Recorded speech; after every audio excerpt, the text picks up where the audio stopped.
एक बार एक वृद्ध बाबा जी ट्रेन में यात्रा कर रहे थे। एक स्टेशन पे ट्रेन रुकी। महाराज 5-6 लड़के उसी बोगी में चढ़ गए जिस बोगी में बाबा जी बैठे थे।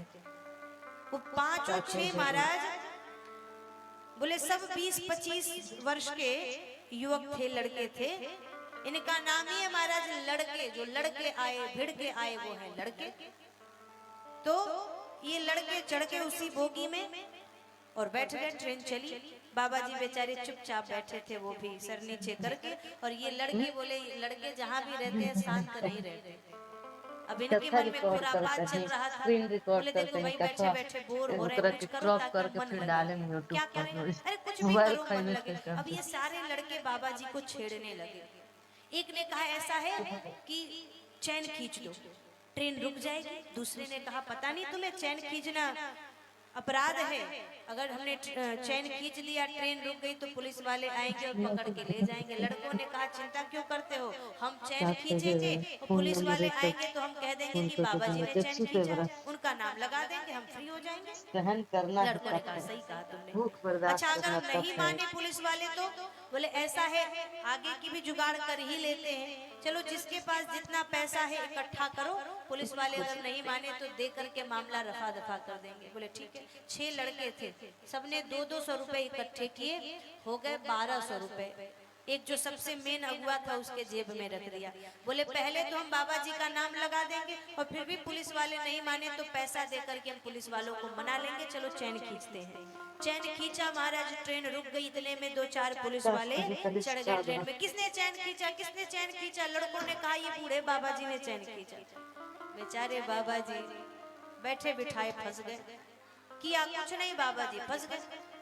लड़कों ने कहा ये बूढ़े बाबा जी ने चैन खींचा है, पकड़ के ले जाइए इनको। बूढ़े बाबा जी ने सोचा कि बेचारे ये लड़के हैं 6 और मैं हूँ अकेला, अगर मैं कहता हूँ कि मैंने चैन नहीं खींचा तो मेरी बात मानेगा कौन? जहाँ 6 हैं लोग उन्हीं की सुनेंगे, भले मेरी गलती नहीं है लेकिन फिर भी मुझे कोई मानेगा नहीं। अब पुलिस वालों ने कहा शर्म नहीं आती आपको? इस वृद्धावस्था में ऐसे बुजुर्ग हो गए और गैर कानूनी काम करते हैं, चैन खींचते हैं, शर्म नहीं आती आपको? बूढ़े बाबा जी ने कहा साहब क्या करूं, ये लड़के मुझे परेशान कर रहे थे, मैं तो चुपचाप बैठा था बोगी में, लेकिन ये लड़के मुझे परेशान कर रहे थे। अच्छा तो कंप्लेन करना चाहिए था आपको, कैसे कंप्लेन करता?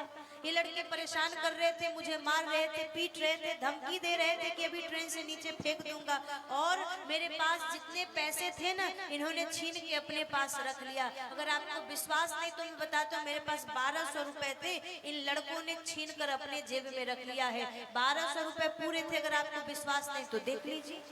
पुलिस वालों ने कहा सही है क्या ये बात? हमारा जो सबसे मेन एक लड़का था अगुआ, उसके जेब में जब हाथ डाला तो सही में 1200 रुपया उसमें से निकला। बाबा जी ने कहा मैंने इसीलिए चैन खींचा कि ये लड़के मुझे मार रहे थे, पीट रहे थे, मार पीट कर इन्होंने पैसा मुझसे छीन लिया। अब मुझे लगा कि अब मुझे ट्रेन से नीचे फेंक देंगे, तो इसलिए मैंने चैन खींच लिया, तो इन्होंने मेरा पैसा ले लिया है। अब महाराज पुलिस वालों ने जेब से 1200 रुपया निकाला, बाबा जी को दिया ससम्मान और कहा बाबा जी आपने अपनी आत्मरक्षा के लिए अगर चैन खींचा है तो इसमें आपकी कोई गलती नहीं है, और तुम लड़कों ने बाबा जी को परेशान किया है, तुम्हें शर्म नहीं आती? इस बूढ़े बाबा जी को परेशान करते हो। अब चलो हवालात में बढ़िया डंडे खाओ और वहां पे फिर पता चलेगा कि लोगों को परेशान करने का फल क्या होता है। महाराज पुलिस वालों ने उन लड़कों के हाथ में हथकड़ी लगाई और अगले स्टेशन पर उतार कर जब लेके जा रहे थे तो खिड़की के पास में बैठे बाबा जी अपने मूंछों पे हाथ फेरते हुए कहते हैं बड़ा आए थे मुझे फंसाने के लिए, फंस गए तुमको, मुझे फंसाने चले थे। तुम्हें क्या लगता है कि मैं बैठा हूँ चुपचाप? तुम्हें इतना सीधा भी नहीं हूँ। श्वेत श्वेत लकी कचन को वृद्ध कहो जन कोय। अरे ये हमारे बाल धूप में सफेद नहीं हुए, अनुभव से सफेद हुए हैं। जहाँ से तुम्हारा दिमाग समाप्त होता है वहां से हमारा शुरू होता है। इसलिए वृद्धों का अनुभव लेना बहुत जरूरी है जीवन में।